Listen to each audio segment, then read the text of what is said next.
Good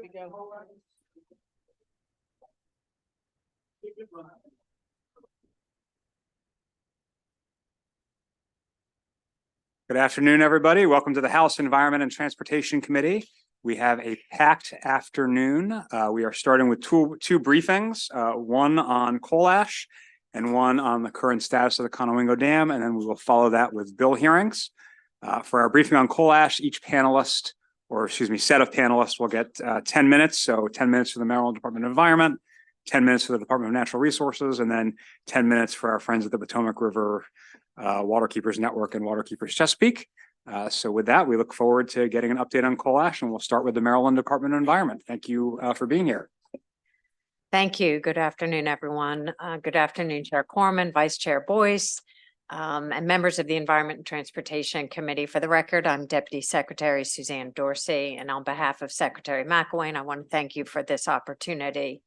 With me today is Ed Dexter, Program Administrator for the Solid Waste Program, and Director of our Land and Materials Administration, Tyler Abbott. So coal combustion byproducts are produced from burning coal for energy and contain heavy metals which can threaten public health and the environment. Maryland has a state coal combustion byproducts management fund, which collects the fees from coal ash generators. By 2025, the last two coal combustion plants in Maryland will close or switch to alternative fuels. And at that time, MDE's ability to support and oversee coal ash landfills will be impacted.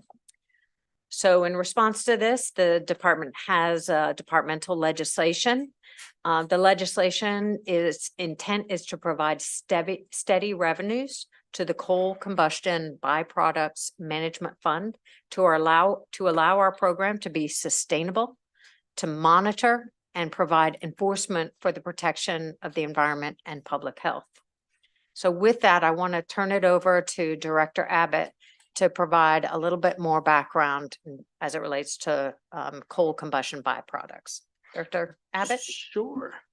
So for the record, my name is Tyler Abbott. I'm the Director of the Land and Materials Administration here at the Maryland Department of the Environment.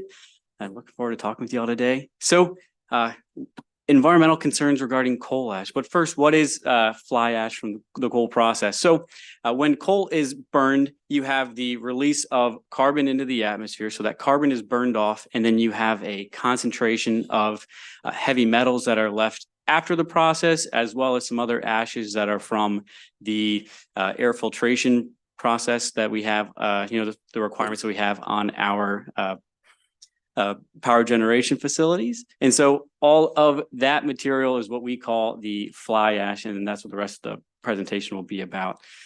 When fly ash is stored in landfills, there is the potential for leachate or water pollution. So leachate would be from water passing through the ash and then pulling out those heavy metals as it passes through the landfill.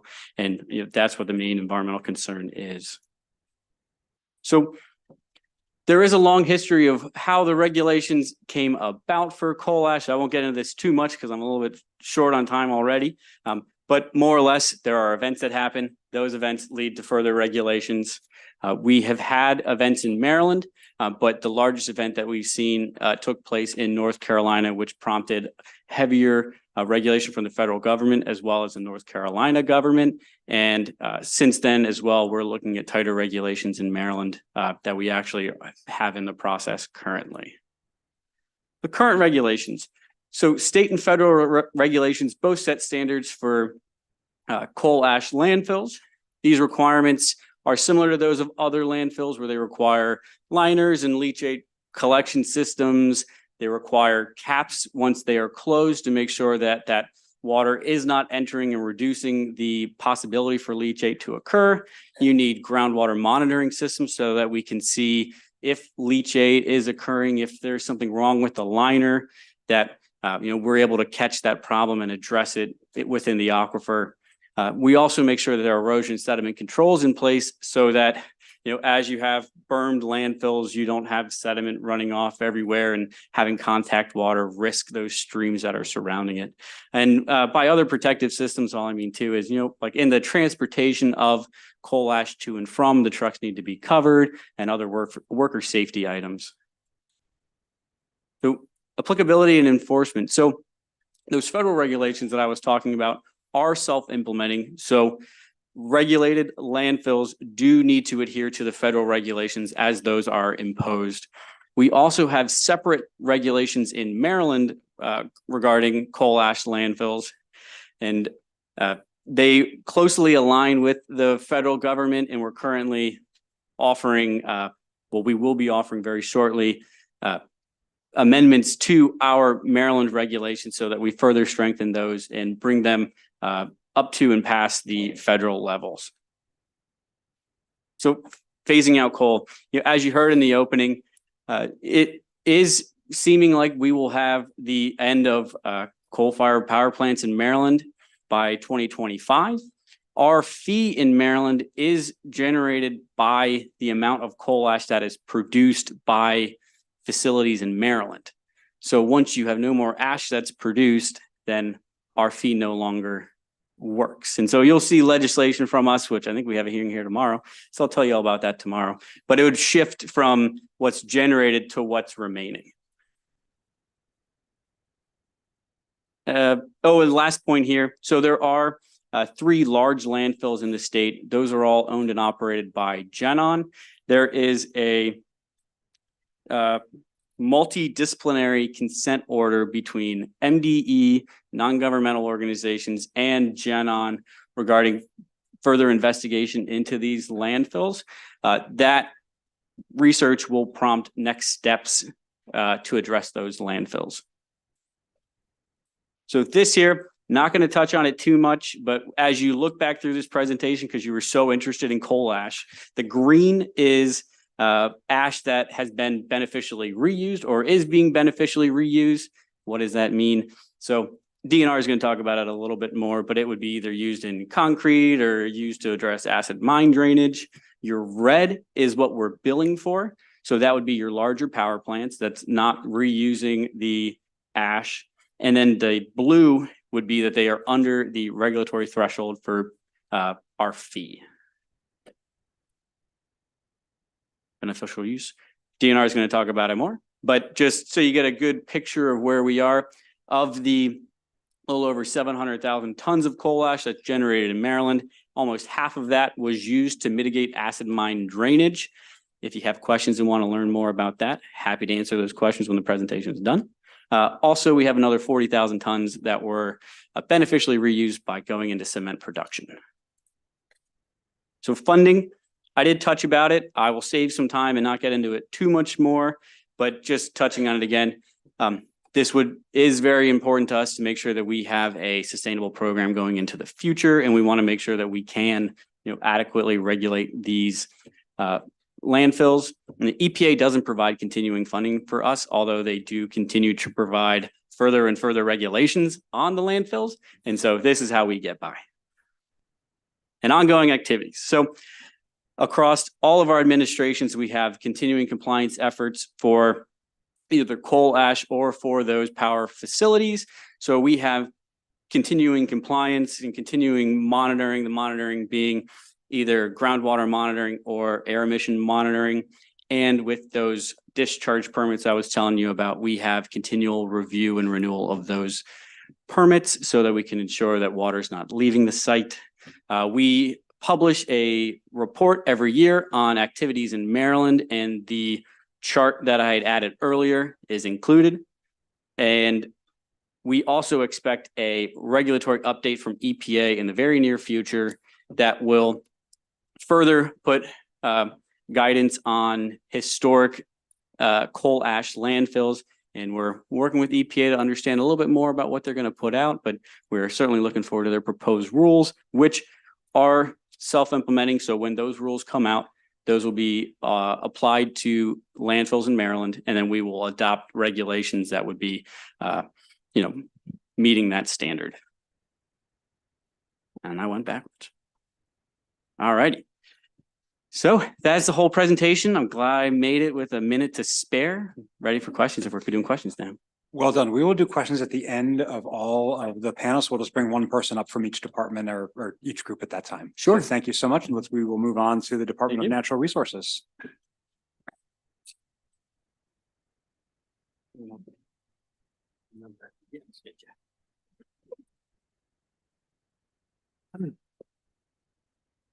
Good afternoon, Mr. Chairman, members of the board. The last time we met was at Rocky Gap, which in my mind, from DNR perspective, is a much happier place than down here inside of a room.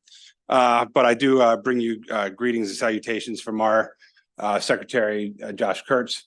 He is unfortunately dealing with another issue that is probably just as important as coal ash.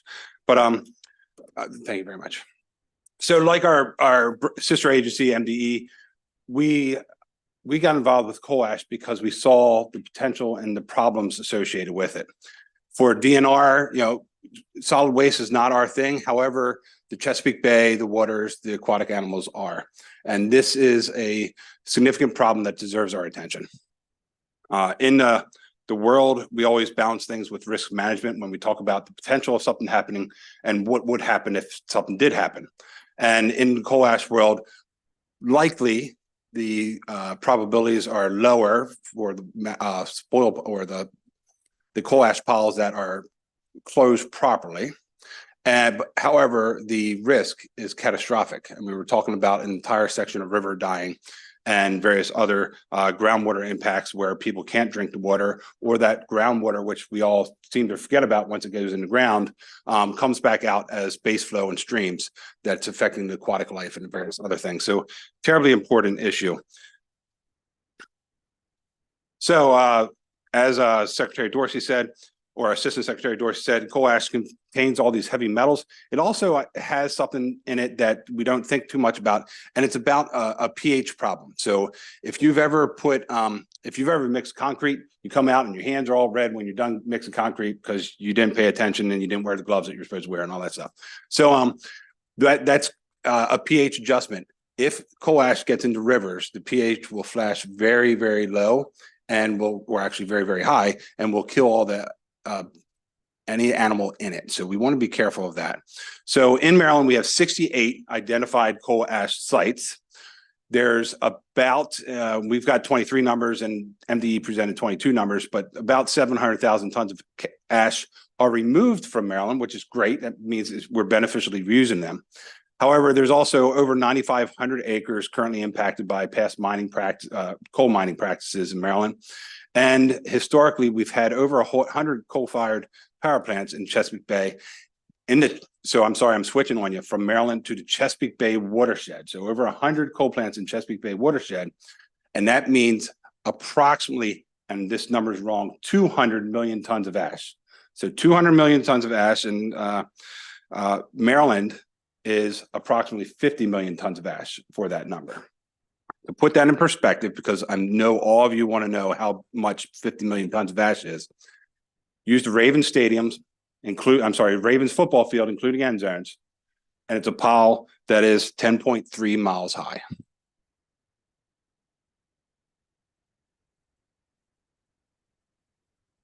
That's the size of our problem right now. So MDE talked a little bit about it. So we have leachate. So while that material can create problems, the leachate also creates problems by pushing that heavy metals into the groundwater. Also, it increases turbidity possibly inside of our streams, and also, as I explained earlier, significant impacts on pH. This is a map of Dickerson Coal Power Plant, and you can see on the right-hand side the Dickerson Coal Ash landfills. Some of them are nice and pretty, and they look a little bit like Aztec temples. We're going to come back to that a little bit. But also you see those lumps in the forested land. So we have some legacy ash piles in the legacy that look like it's already been forested. And this is a potential issue, as we've talked about, that some of these legacy piles may not need to be adjusted. Maybe they do. We don't know. So a large assessment needs to go into all that. Here's another site. This is a Brandywine site. This is a site that is it does have a groundwater issue. It's approximately 300 acres large, but again, trying to instill what these different coal ash pile sites look like. And another one, Westland ash site. So that's 3.5 million cubic yards of material. Put that in perspective, that's twice the amount of material that we dredge for Baltimore Harbor approach channels every year. And this is a different type of site. So you can see on this one where if you look on the left side of the placement site, that's active coal ash that you're seeing there. So if that unzipped and fell in, that we could have significant issues. And here's a totally different one that we don't think too much about, but we've already made construction over top of some of these coal ash piles. So there's lots of questions on what do you do when we have, in this case, a Safeway built on top of a coal ash pile. So lots of decisions that need to be made here, but also lots of understanding of what the legacy ash has been used for in the past. So the Department of Natural Resources Power Plant Research Program became involved with this because we saw this as a significant issue to our resources, natural resources. So the things that we've done over the last 3 decades include inventorying, mapping, and characterizing all the coal ash deposits that we know of using historical data and LiDAR to track erosion. So we have a inventory of all those sites already. Not saying that that inventory can't be improved, because it can, but it is what we have right now. We've chemically analyzed ash deposits, so we know what's in them. We've monitored the existing usage of ash. We've worked with, this is one of the prides and joys of actually this young man back here wearing Legion of Merit on his lapel. Paul Petrick, he has worked with private industry to develop a group called MERG Group, and they are currently recycling a lot of coal ash in the private industry, using that coal ash as a cement substitute, and we're going to talk about that in the near future. We're going to continue dialogue with industry to increase sales to cement, concrete, and clay product industries. And of course, we just drafted that report that we talked about. And just so that everybody's clear in the room, DNR is going to publish the report for the coal ash resources of Maryland. And we felt it would be better served if the report that frankly was drafted by us, but the coal ash resources of Chesapeake Bay was published by the Chesapeake Bay program. So we've kicked that report to the Chesapeake Bay program to produce. This is part about the report that we have. It provides on-site information, including owner, amounts, acreage, what kind of ash it is, because there are different kinds of ash. And different kinds of ash can be used different ways beneficially. So the rougher, what we call bed ash, is used for like cinder blocks, and the fly ash can be used for cement substitution. So again, just like almost in every kind of regenerative waste type thing, there's different applications for different styles of materials. Go back to the cement substitution. Again, that whole process of why that pH is really great when, you know, or it's really bad for the rivers and all, but it's great for concrete, and cement. That's what coal ash also is. So that demonstrates the same kind of material characteristics, so that it can be used in drywall, concrete, grout, bricks, and tile. We are working right now, approximately 2 million tons of ash are recycled from the Chesapeake Bay watershed every year, and 700,000 from Maryland. So far, 4 million tons to date from Maryland have been recycled into beneficial use products for cement. We've also developed a flowable fill material that can be used to grout, fill voids, and other structural needs with this material. This is an example of where the flowable fill is being used in Frostburg State. I want to go back to, I'm sorry, let's see if I can do that. On this one. So it's really important we talk about groundwater. We've talked a little bit about it, but when we talk about risk versus what might happen, we have monitoring 24 of the ash deposits for groundwater, contamination, and 9 of them have shown that there's significant contamination. So that's almost half. So if we extrapolate that to all 68, there's going to be differences because some of them are capped and also have liners in them, but significantly for the historic and legacy ash piles, we're likely to come up across some additional groundwater contamination. So that's a great concern of ours. You know, that doesn't go away easily. I'm going the wrong way.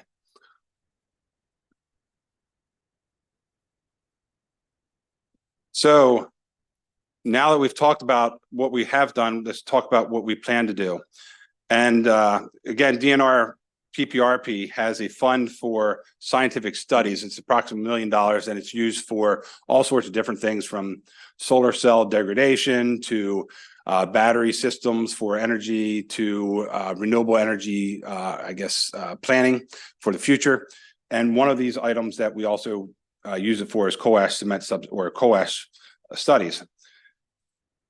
So in the future, this is what we plan to do, is continue working with the Port of Baltimore as they funded a feasibility study to build a brick plant. Okay, and that's it. But you can read all the rest of them. We've got great things, including exploring rare earth element extraction from them to address the national security issue of critical minerals. Great. Thank you so much. And we have your deck as well, and I'm sure there'll be some questions. Thank you. Let's bring up the river keepers. And they have a visual aid. I would just encourage my colleagues to use PowerPoints. Don't get any ideas just because we're accommodating our friends at the river keepers. Thank you. It's great. My name is Dean Nyack. I'm the Potomac River Keeper. I work for Potomac River Keeper Network. Thank you for the opportunity to speak to you today. I've been working on coal ash for about 12 years. And when we talk about corrective action and dealing with coal ash, this is the most effective corrective action measure, is putting it into block and brick and asphalt and building materials. And this is from a coal-fired power plant here in Maryland. The Morgantown plant was recycled here in Maryland. And this is the best corrective action measure. We can leave it in landfills that are leaking and contaminating communities and waterways, or we can actually do something that's more proactive. And when I first started working on this, I was in North Carolina. I served as a river keeper there for 14 years before I came here 9 years ago. And I toured the Buck steam plant. I asked Duke Energy, said, hey, I'm starting to hear a lot about coal ash. Can you take me around your facility and show me your ash ponds? And they took me around. They said, you know, basically that the water going into the plant and the water leaving the ash ponds is safer than the water coming into the plant, and that there is no groundwater contamination, and that ash is safe as dirt. And that's where I started 12 years ago in ash, right? And we've come a long way. In 2013, I met Ron and Joanne Thomas, who lived in a little Rowan County, North Carolina. And basically they had a cattle farm right next to Duke Energy's ash ponds in Dukeville. And they took me out and they started showing me all these seeps and contamination leaking onto their property, leaking into the Yadkin River. And I was the Yadkin River keeper at the time. So we started investigating that. And then in 2014, the Dan River spill happened, which was about 30 minutes from my office, and affected both Virginia and North Carolina, and dumped 39,000 tons of coal ash into the river, 27 million gallons of toxic ash water. And that really kind of started our journey. There was no river keeper on the Dan River. So several river keepers in North Carolina responded, and getting out and ground truthing, sampling. We started finding all these toxic seeps and discharges around all these ash ponds, like leaching into the Dan River. And I started working with the EPA Criminal Investigations Division, because they now not only were investigating Duke Energy, but actually the agency in North Carolina, Environmental Department of Environment. I did eventually file the first lawsuit against Duke Energy, and I'm really proud to say that the settlement I reached with Duke was cleaning up all of the ash and recycling 5 million tons of ash on site. All that ash will be cleaned up. And you can Google Dukeville community and the cancer clusters that are there, but I can assure you, meeting the people that were impacted and testing their drinking wells for the first time, there was a lot of health issues and cancer clusters all throughout the state of North Carolina. There's over 100 million tons of ash in that state. And in 2015, the state of North Carolina required the testing of 390 drinking wells at 14 coal-fired power plants locations. And more than 360 wells were contaminated and issued do not drink advisories by the Public Health Department of North Carolina, 93%. So coal ash is leaching into people's drinking wells, poisoning people. We know that there's cancer clusters. In 2015, I was hired as the Potomac River Keeper. And in 2015, Duke Energy pled guilty to 9 criminal Clean Water Act violations for knowingly contaminating surface water and groundwater with their coal ash. This same year, EPA developed, I think from the national attention, their CCR rules. The federal coal ash rules came into effect. And I started looking at as Potomac River Keeper, Dominion's coal ash ponds. We found the same problems, toxic seeps, contamination. We started investigating sampling drinking wells. We found people who had health issues. We found contamination in those wells as well. And so doing that work, we started working with lawmakers in Virginia. In 2016, I began investigating the Dickerson and the Morgantown plant on the Potomac River, which you heard some about, right? And we found some of the same problems. Now, we don't have a lot of ash ponds here in Maryland. We really don't have any. But what we do is we have a lot of stored ash on site. You heard about 50 million tons around the state. And, you know, we started, like I said, working in Virginia on legislation. And again, this is when I started learning a lot more about landfilling, because some of the work that we've done in North Carolina, they were now shipping coal ash into the state of Virginia. Amelia County received a bunch of ash from North Carolina that didn't want it, right? And I realized that landfilling ash really probably was not the best alternative, that recycling and encapsulation. And this is in the EPA rules that the EPA came out with in 2015, that they wanted industry to do this because industry asked for this. They wanted to make sure that coal ash was not listed as a hazardous material so they could recycle, so they could encapsulate it. And when you put it in to this material, it's dried up and it's bound, and this is safe, right? This is the safe solution for dealing with coal ash. And so we started learning a lot more, and I think you'll be surprised to know that we are actually importing coal ash from other countries. I don't know if you have heard that. I think a lot of lawmakers in Virginia, when we work in legislation here, were stunned to hear that in the Port of Richmond and other states, we're bringing ash from Turkey and Italy and other countries that are sending it here. And we have this hundreds of millions of tons of ash in the ground that cement companies and brick and block companies want to put in to their product. And so, you know, that's when we worked in Virginia. We passed a law in 2019 mandating that Virginia Dominion Power clean up all of its ash ponds and recycle 25%. So out of 30 million tons of ash, they were going to have to recycle about 7 million tons. So since 2018, Duke Energy now is recycling 78% of its fly ash. South Carolina has one major recycling facility, SEPA, and North Carolina has 3. Combined, North Carolina and South Carolina are now recycling about 1.5 million tons of ash per year. This is happening in other states. Virginia is now working on recycling about 7 million tons. And I want to emphasize, it wasn't the EPA rules that did this. This was the state of North Carolina under Republican-led legislature and in Virginia that said, hey, we're going to do something more than what these EPA rules require, because it's impacting public health. This is dangerous. And so this is one of the things that have been happening throughout these states. We're now seeing, you know, recycling and cleanup happening in South Carolina, North Carolina, Virginia. We want to see something similar here too, but we've learned a lot through this process. And this beneficial encapsulation reuse is the way to go, in my opinion. My biggest concern was I don't ever want to move ash into a community that doesn't want it. I am working now in Prince William County with DeShonda Jeffrey. She's the Prince William County Board of Supervisors' new chair. And she just called me on Friday and said, how do we compel Dominion to move this out of the community? Because once again, Dominion is choosing a solution to put coal ash in a landfill in a community that doesn't want it, when we have all these cement companies and industry that wants this ash, this byproduct, to put in the cement. And what's really important to point out, this brick will be stronger than every brick in this building in 50 to 100 years ago. It gets harder as time goes on. The Roman aqueducts were built with volcanic ash, which has very similar chemical characteristics. And they're still standing today because of that action there. And so we talk about rebuilding our infrastructure, right? Our bridges, our roads and everything. We could be using all this coal ash to clean up and do better here in the state of Maryland. And we have that opportunity. That's really what we're here to talk to you about and emphasize. And so I just went to the EPA coal ash public hearing in Chicago last year, and once again was reminded of just all the communities that have been horribly impacted by coal ash.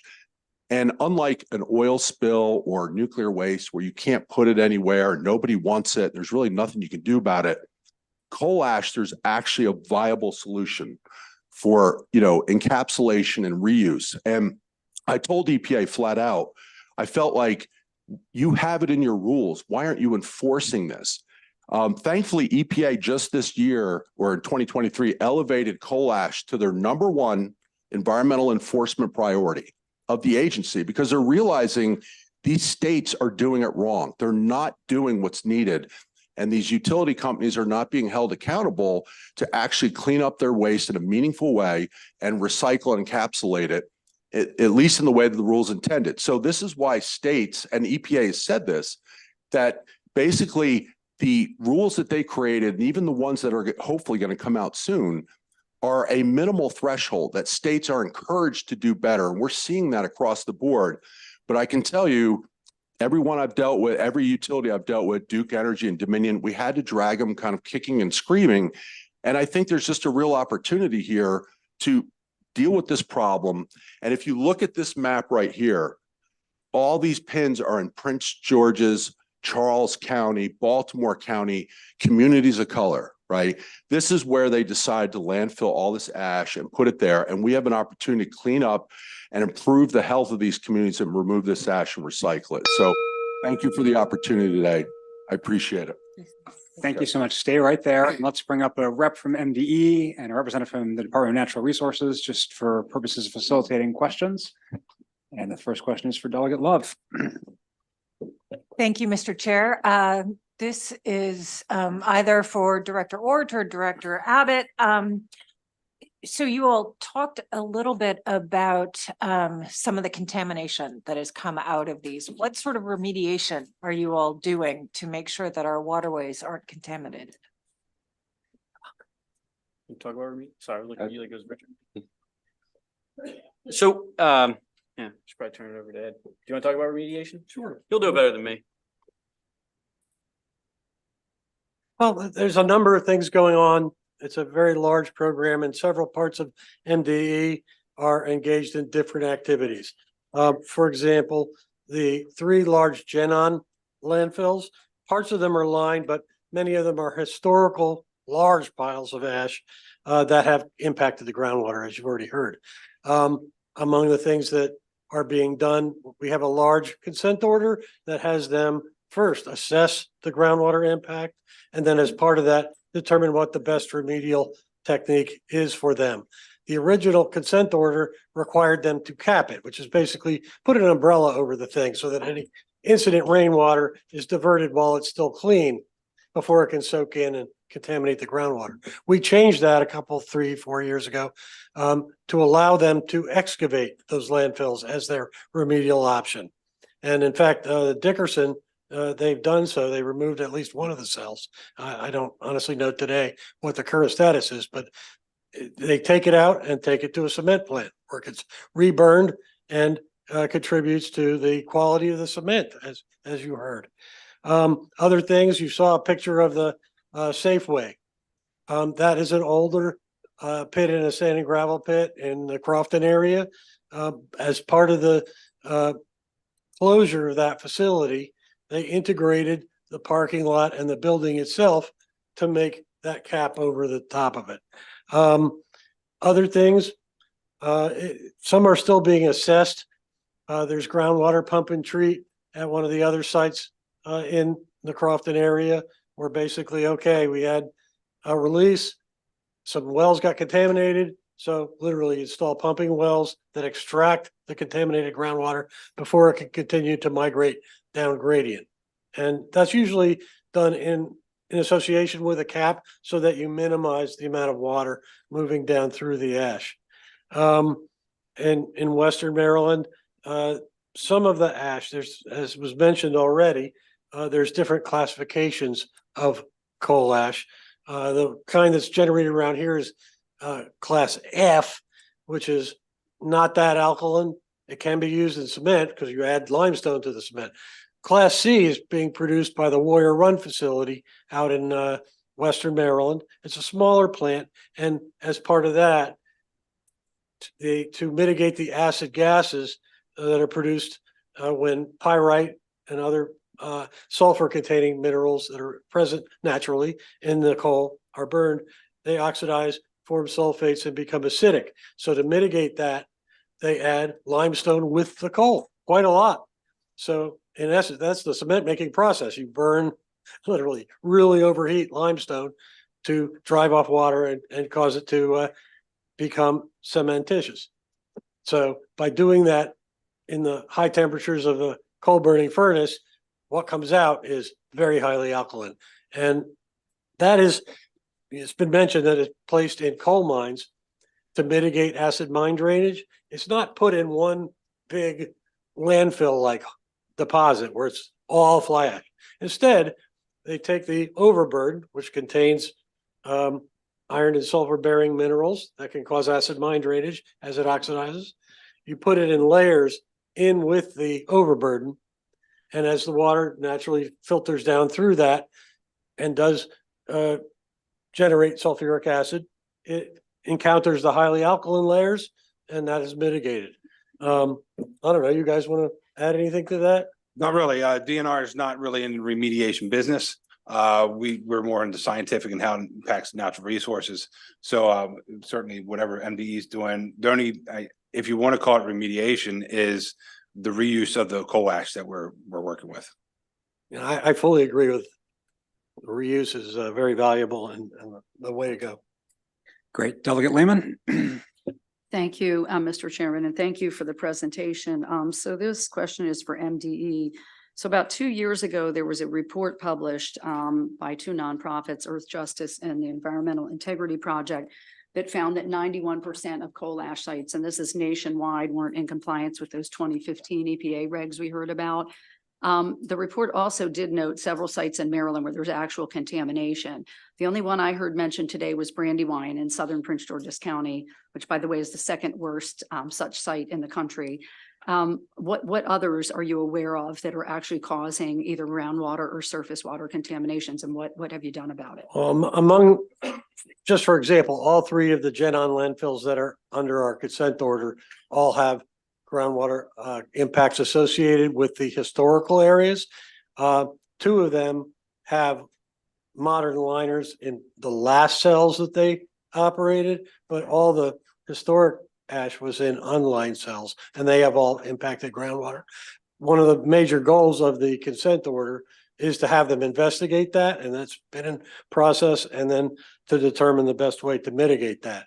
And Okay, as and what I are the mentioned three? already, they've dug up some of Westland already. What are the three again besides Brandywine? There's Westland, which is the one in Dickerson, which we saw a picture of. There's Brandywine, which you mentioned, and there's an older one called Faulkner, which is on the banks of the Zakiah Swamp.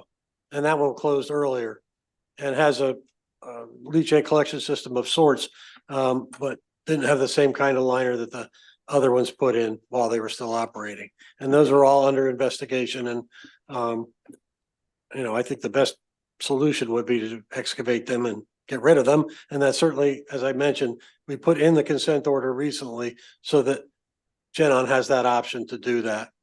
Okay, and then my second question, quickly, Mr. Chair, is so we heard that there are new EPA regs coming out scheduled to be finalized within the next few months. But as we heard, those set a floor, and Maryland can certainly go above that. Has MDE taken actions based on the 2015 regulations to actually go beyond EPA, like North Carolina and Virginia have? So, in regards to that, so we have, given the federal regulations are self-implementing, we are operating at a federal standard. When you look at Virginia and North Carolina, they had wet ash impoundments, which were the large issues that we were seeing, which, are a big part of what we're talking about with what North Carolina and Virginia has done in their legislation. And so we haven't taken those steps because we do not have the same kind of landfills that would be impacted by their legislation. I might add the proposed regulations that we are developing to incorporate the few areas of the existing federal regulations, which are enforceable anyway. A large part of the federal regulations deal with wet ash impoundments. We're just banning them. So you can't have a wet ash impoundment. So half of their regulations we don't have to adopt, but there are some areas that pertain to dry fill landfills that we will be adopting in the near future. Right now, I'm kind of waiting to see if they come out with these new regulations, and then we can do it all at once. Okay, thank you. I appreciate that. Thank you, Mr. Chair. Thank you, Delegate Lehman, for your work on this issue. Delegate Jacobs. Thank you, Mr. Chairman. So, thank you for the presentation today. And I was sitting here thinking and I was looking at all the pins on the map there. It looks like they're very concentrated on the upper bay. I can't tell exactly where they are. So my question is, since we're going to talk about the Conowingo next, is there any legacy, coal ash that's been found in the reservoirs in the Susquehanna, north of the canal? I mean, the Conowingo. Because there's concentrations of heavy metals, et cetera, that I've heard about, but I don't know. So I don't believe that there's coal ash that was found in the sediment studies that were done for the sediment behind the Conowingo Dam, but I believe there are coal itself was found, just not coal ash. I knew the coal was found, but Yep. I mean, there certainly could be plants in states above us that could be contributing. Understood. And that was why I asked the question, because the reservoir is full, as we all know, needs to be dredged. And I'm just concerned about what impact they may have downstream when I look at all those pins up there. Just at the head of the Chesapeake Bay. So thank you. So Delegate Jacobs, as we were just told about, some of our studies have shown 30% of the sediments in Conowingo Pond are coal. So we know that. The coal ash has a grain size that is light enough that would likely transport and not settle. So we probably wouldn't see a lot of the fly ash material would not settle and would carry on downstream. Vice Chair Boyce. Thank you, Mr. Chair. I have a question. Thank you for Delegate Love starting off talking about remediation, but you mentioned a lot of groundwater contamination, and I'd like to know, are there certain wells across the state that have been affected, and how we can contact these individuals to let them know that they may be having some issues with contamination? Well, as part of the investigations, we identify where the plume of contaminants in the groundwater is going. We had a couple incidents, as was mentioned, for example, in the Crofton area. As I recall, one of them that provoked the department to write our current regulations back that went into effect in 2007 or 8. 30 domestic wells were impacted. And those people were notified, their wells were sampled, and alternative water supplies were provided. And that's typical for any situation, contamination by But those anything. people are directly contacted? I believe they were directly contacted. We usually work with the health departments, the county health department and the state health department, where domestic wells have been impacted. And, the idea Are is they to protect provided resources to help remediate as well? Water handled that one, but yes, it depends on how. In this case, I believe they were provided public water. In other instances, they may be provided water filters. It depends on the contaminant. How easy is it? Is there a public water supply? There's different alternatives, but yes, generally. Yeah. Yep. So Yes. yeah. So if contamination is found, then the surrounding well owners are notified. Outside of Ed's program, we also have a program that does remedial investigations when contamination is found. And so in that situation, if we find contamination, we send a letter out to the surrounding property owners. We make them aware of the problem. And as a result of multiple investigations, I can't speak specifically on fly ash, but I know for other contaminants of concern, the responsible party is responsible for paying for treatment on wells or the connection to public water. I have 2 follow-up questions, Mr. Chair. And when you find the contamination, is there any research or evidence to find out how long that contamination? So for instance, these individuals could have been drinking that water for a year, 2 years, 5 years, 10 years. Is there any research looking into how long as it relates to potentially the health of the individual drinking the water? I mean, I know some people are very proactive about having systems for their well to help clear and clarify the water. Some people just believe it comes from the ground. It should just be natural and there should be no, they shouldn't have to do that type of work. But I do have that concern if we're finding it now, for instance, how long, and some of these sites, if you said have been around for decades, how long has the water essentially been contaminated, and potential health impacts of the individuals who've been drinking? So our remedial investigations are based off of a risk assessment approach. And so we do look at the risks that are within the environment and that risk to you presently. We don't have historical, like it's been 20 years, it might affect you in this way, go see a doctor for this. I think that that's a little bit outside of our technical expertise. But we do work with the health department in those situations. Whenever we start testing wells, we always have the local health departments involved as well. Interesting. Last question, Mr. Chair. And just so that I'm clear, there are plans to remediate all of these kind of leftover storage fields.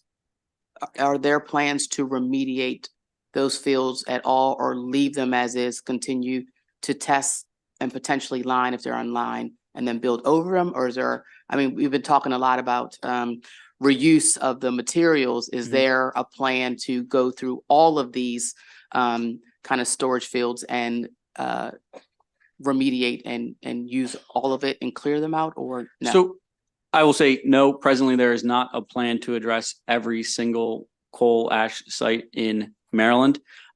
We have the large consent order that we were talking about, which addresses the largest impoundments that we have in Maryland. Not The impoundments, three but mentioned the earlier. landfills mentioned earlier.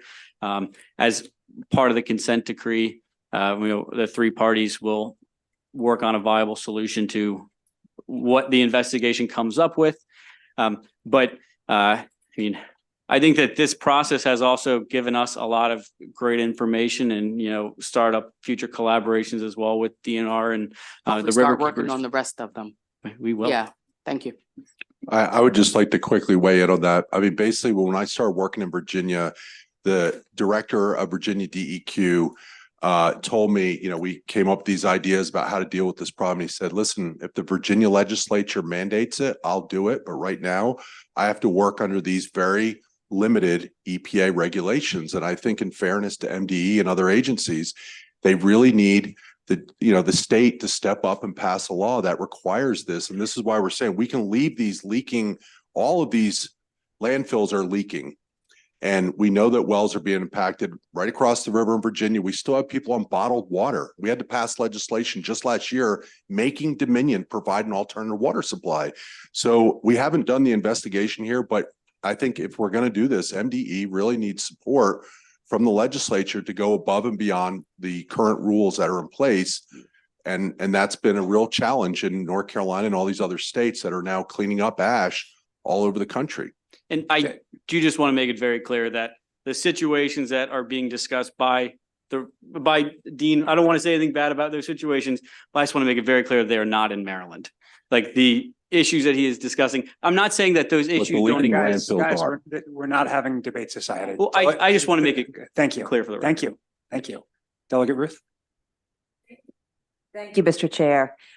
Director Abbott, it's great to see you again. Nice to see you. I realize that you're land and materials, so I don't know if you can answer this, but there's some research that shows that using coal ash to replace cement can actually help with climate as well. I'm looking at one study that says replacing 30% of the cement used to make a batch of concrete with purified coal fly ash, and it reduced greenhouse gases by 30%.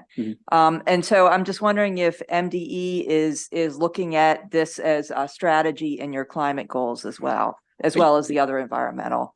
Sure. I think every piece helps when we're trying to achieve our climate goals. I agree with this study that using fly ash does decrease the carbon emissions from the cement process. The cement process does require kilns at very high temperatures, which is a very large use of energy. And so, yeah, I've no objection to that claim. I think that's a great use of the product. Thank you. Delegate Long. Thank you so much. Thank you, Mr. Chair. Thank you all for being here. I have a statement first and it will lead to a question. I want to thank my colleague Delegate Lehman for lifting up the fact that the site in Southern Prince George's County is the second worst in the country. As you may know, I represent Eagle Harbor. It's not really Brandywine, but it's Eagle Harbor. It's a small historically Black town in Prince George's County. And so Maryland Matters has also done a recent editorial on talking about how they're looking for some federal aid to help with the environmental impacts as a result of Chalk Point.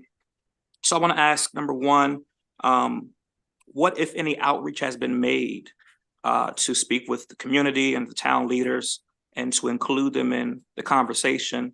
Of course, this is a small historically Black town, former slave site. About 69 African-American families live here in this particular area. It's 13 minutes from my house. So just wondering what outreach and what have you done to work with the community in that respect? Thank you. Let me take that. Thank you. Thank you so much for that question. I do want to let you know that Secretary McElwain has visited personally and interacted with the community, listened to their concerns, and provided resources. We continue to do that. As you may know, Secretary McElwain has hired the first ever Assistant Secretary of Environmental Justice, and Eagle Harbor will be one of the communities that she engages with very quickly. She's been on the job for less than 2 weeks. But I look forward to working with you, sir, and the community that you represent and making sure they have the resources that they need moving forward. Thank you. That's appreciated. And of course, I know we're here for coal ash as well. But again, there's been issues with the power plant contributing to flooding and stormwater management and the like. And so Yes, sir. just a very well-rounded approach to those issues is appreciated. Yes, sir. Thank you, Mr. Chair. Thank you, Delegate Long. Delegate Healy. Thank you very much, Mr. Chair, and thank you for the presentation. I have a couple questions.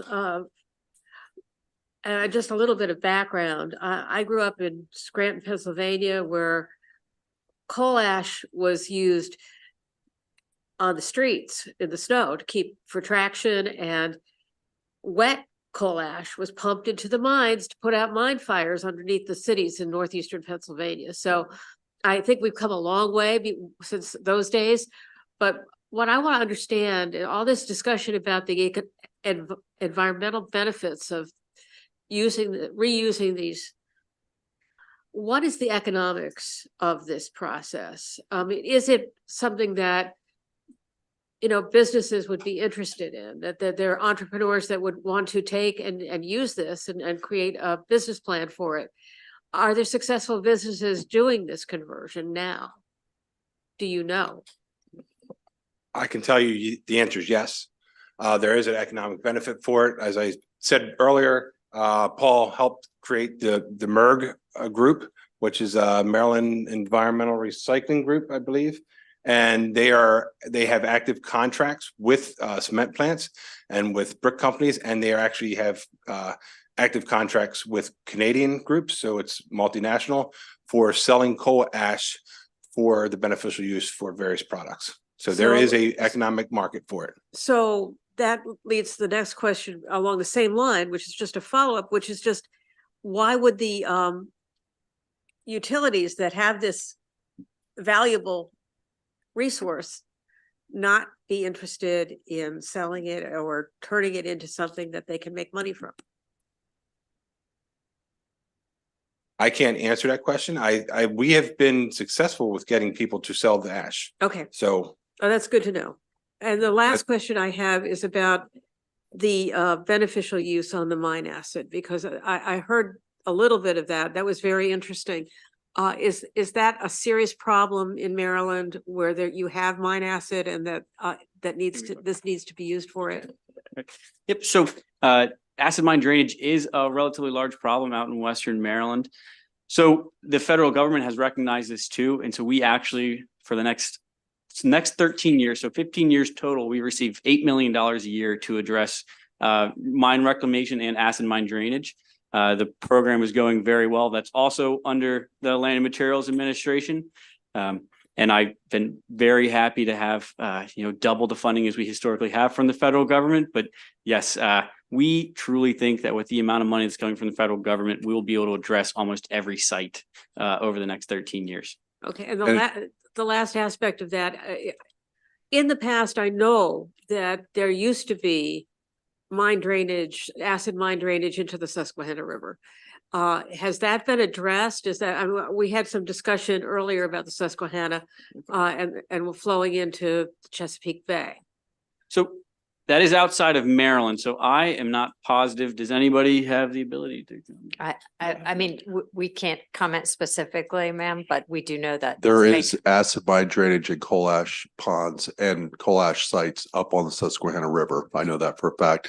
And I do want to let you know, we just spoke to Heidelberg Industries just like 2 days ago. They bought out CEFA, the coal ash recyclers, who I think are one of the leaders in coal ash recycling, as an attempt to go carbon neutral for the CO2 reductions that we're talking about. They want this ash. They want to bring it to their facilities. The challenge is when you start getting a cement plant that's too far away from the ash, the cost, the benefit, the ability to do it becomes less and less. And so creating those mechanisms, those opportunities for the ash to get to these cement plants is really the challenge and what we're trying to encourage here. Okay, thank you very much. Yeah, on top of that, is the delegate earlier said the 30% is a 30% reduction. That's not exactly true because you have to take in account, how wet is the ash, and you have to spend energy drying it, and the transportation. The transportation quickly eats away at that 30%. So be careful. Don't just leave here thinking 30% is a winner. It's not exactly that number. Delegate Stein. Thank you, Mr. Chairman. Two questions. First, has the groundwater contamination ever affected municipal water supplies?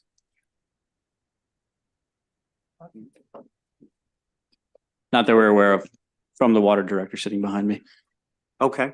My second question is, are dust emissions ever a problem from the storage of coal ash? Dust emissions. And if so, how is that regulated? So there are regulations for dust in landfills, but how specific do you want information to be? I have a quick answer. Okay. First off, at the permitted facilities and the ones that are regulated under consent order, there are requirements for dust control, as they are all our other landfills. Our Air and Radiation Administration has particulate requirements, and we're actually one better than the federal coal combustion regulations because we have requirements on the vehicles transporting coal ash, which the feds do not address. Ours require that loads be covered and that the truck be cleaned itself, or at least checked and that recorded before it can go onto the public road. Because we were getting complaints back when we were looking at our regs about dust blowing out, fly ash blowing out of the trucks or coming off of the wheels and being tracked out onto the roads, which then dries out and becomes dust. So we actually go the feds one better in that regard. But yeah, we have dust controls at all the landfills, and the air regulations would address every other site. Great, thank you. Thank you, Delegate Stein. Delegate Teresa. Sure. Thank you, Mr. Chairman. So I guess I'm not as familiar with this topic as some others are, but how do we know that coal ash doesn't leach from the concrete? If you encapsulate in concrete, how do we know that it's not leaching from there? And then where is this coal ash recycling encapsulation happening? I can tell you, PPRP has done some testing on that. There's some standardized testing called TCLP, and there's various other industry accepted testing, and we use it all the time for materials. And we actually hit the material with an equivalent acid, equivalent to a little bit stronger than acid rain, and we measure what the effluent is, and we could see what is leaching out of that material. So we've conducted those tests, and while I can't give you numbers for a lot of this encapsulation, but they have passed that test. So that is an active process. Okay, and then the related question is, where is this coal ash recycling or encapsulation happening? Like, where is that done? Most of it is being done right now at cement factories. Lehigh is one of them, but there's 3 or 4 sites within the state of Maryland that is conducting this I guess limestone substitution or coal ash substitution for limestone. And that allows the cement to set up at the right time and strength, if not stronger, and utilize that material for beneficial use. Okay, thank you. There's also, like I said, PPRP's been looking into brick substitution and combining it with another waste stream that we've probably all heard about with dredge material. So combining coal ash with dredge material, creating bricks and various other things. So we can have lots of different beneficial uses. We're looking at ceramics right now, which is a hot topic, and also incorporating it with metals for car industry, which would make a lighter car metal. So we're looking all around the place for beneficial uses. And if you look on this map right here, the 3 green pins are where they're actually recycling. And then I think there's a red one that shows a brick plant that's taking ash. But I know it's hard to see. Yeah, thank you. Great. And the last question for this briefing goes to Delegate Stewart. Mr. Chair, thank you all for joining us. I just want to go back briefly to the coal ash consent order that was mentioned earlier. I'm looking at this. It looks like it was based on pollution in Charles, Prince George's, and Montgomery counties.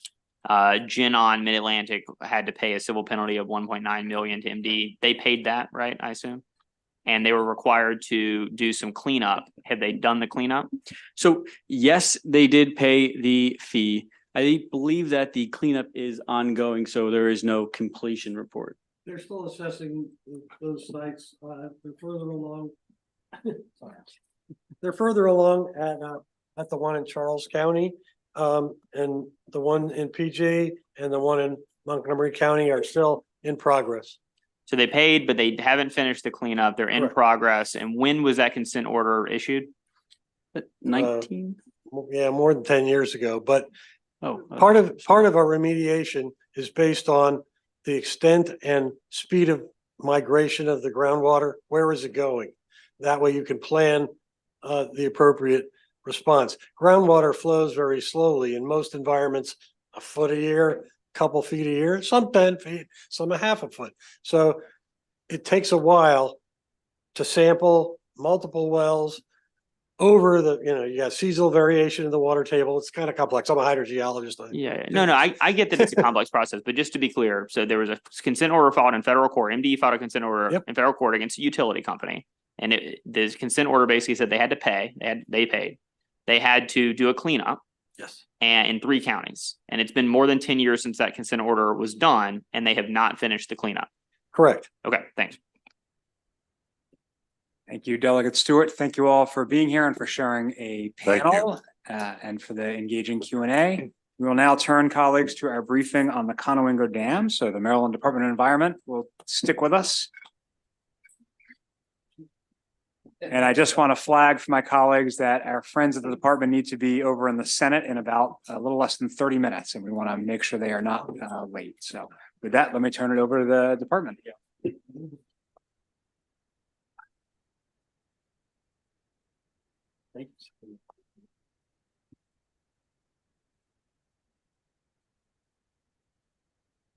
Good afternoon, Chair Corman, Vice Chair Boyce, and members of the Environment and Transportation Committee. Again, for the record, I'm Deputy Secretary Suzanne Dorsey on behalf of Secretary McElwain.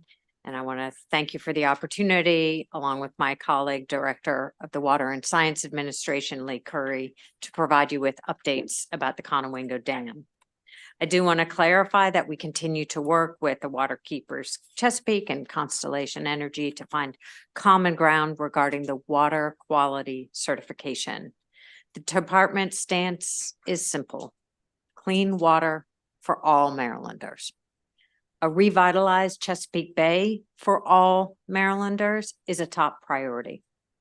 In December 2022, the DC Circuit Court ordered the Federal Energy Regulatory Commission, or FERC, to vacate or remove the Conowingo Dam's license to operate. With this move, MDE needed to restart the water quality certification or reconsideration process.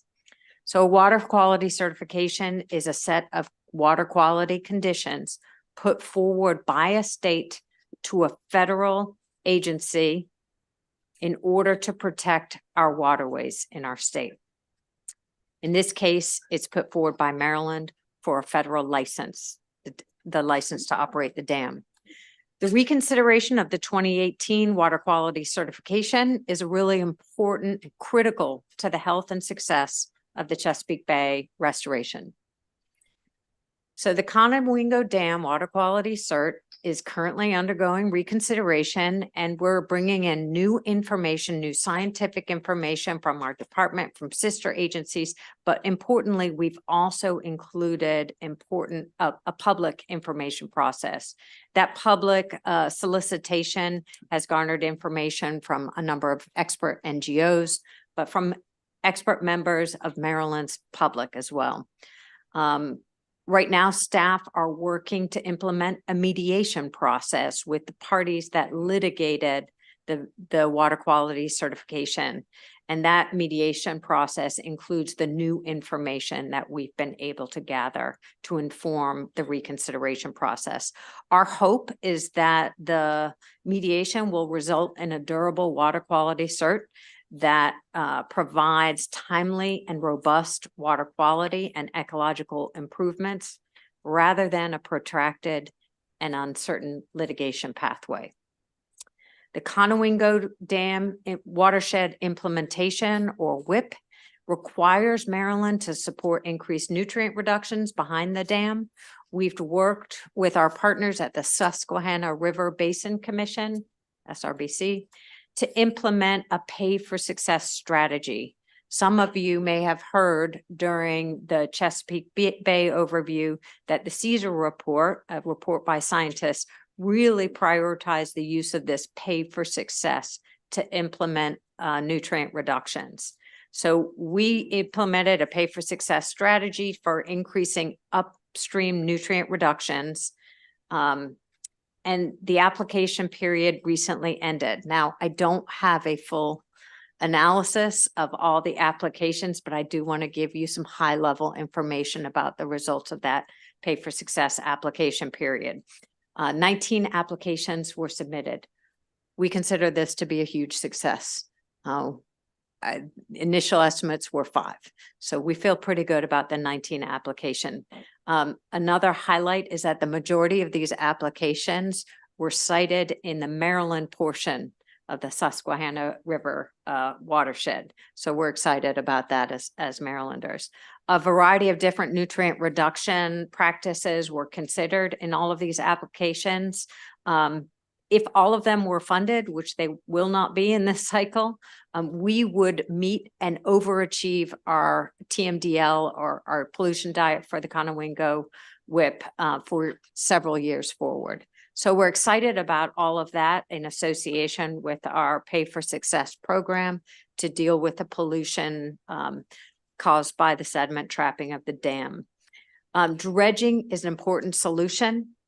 We continue to work with our colleagues in the scientific arena to ensure that we have clear numerical reductions associated with dredging.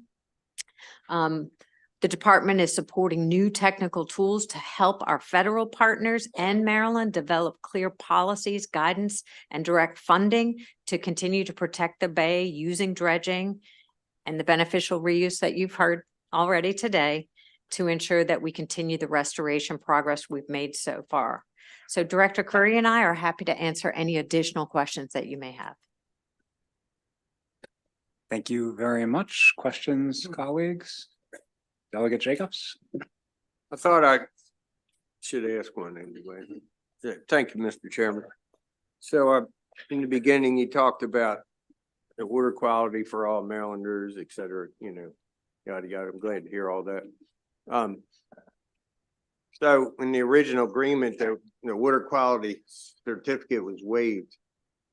So I don't want to get into the legal side of it, but is that not going to be waived? Or can you answer that? Our intention is to put forward a reconsidered water quality certification. Yes, sir. Yeah, the DC court ordered that the license be vacated. As part of that, it ordered the state to go back and restart the reconsideration process. And it said that the department cannot waive a water quality certification that it already issued. Thank you. Any other questions from my colleagues? Delegate Love. Thank you, Mr. Chair. You mentioned the dredging issue, and I'm sorry if I missed this, but there was budget money set aside a while ago for this. Has it ever been used? So the pilot project was funded and completed by MES. The additional funding we put on pause. We did not expend that funding because we lacked the technical information about how to appropriately apply that information. Do you want to add anything, Director Curry? Yes, and good afternoon. I forgot to say that before, Mr. Chairman, Madam Vice Chair, and members of the committee. For the record, Lee Curry, Director, Water and Science Administration. Yes, with respect to dredging, we did complete the pilot. We do have as an understanding of what the material has in it. That was a question that came up earlier. And some of the concerns that raises with reuse. The other part of this is we want to continue to understand and what the environmental value would be for a large scale dredging project. So we're working with our colleagues and scientists on studying that right now. And that's a piece to it, kind of a 3-step process.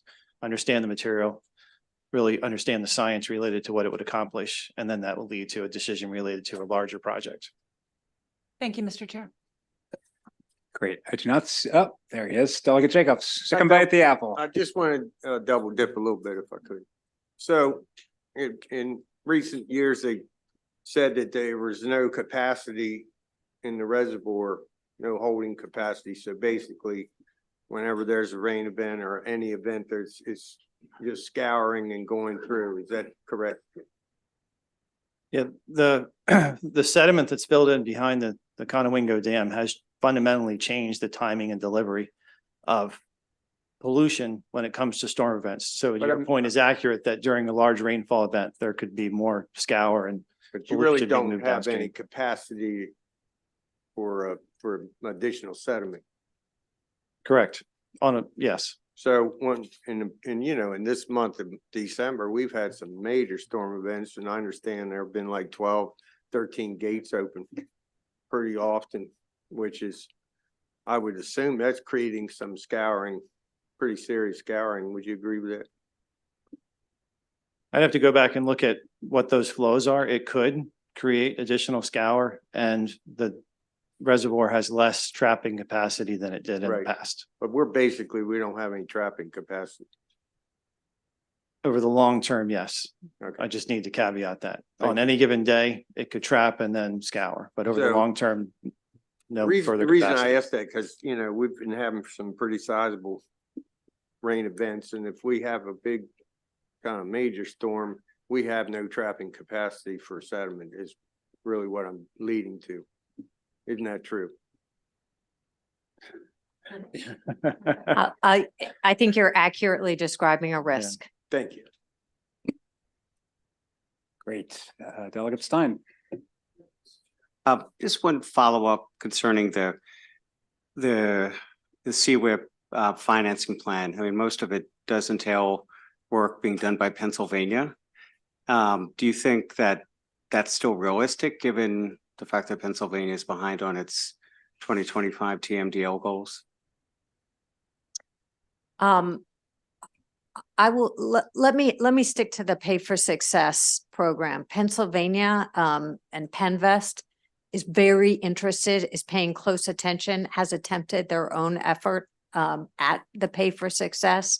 That, as you know, Delegate Stein, Pay for Success is one tool. It does not replace granting. It does not replace cost share. It is a tool that reduces risk for state government, and it brings in private capital investment.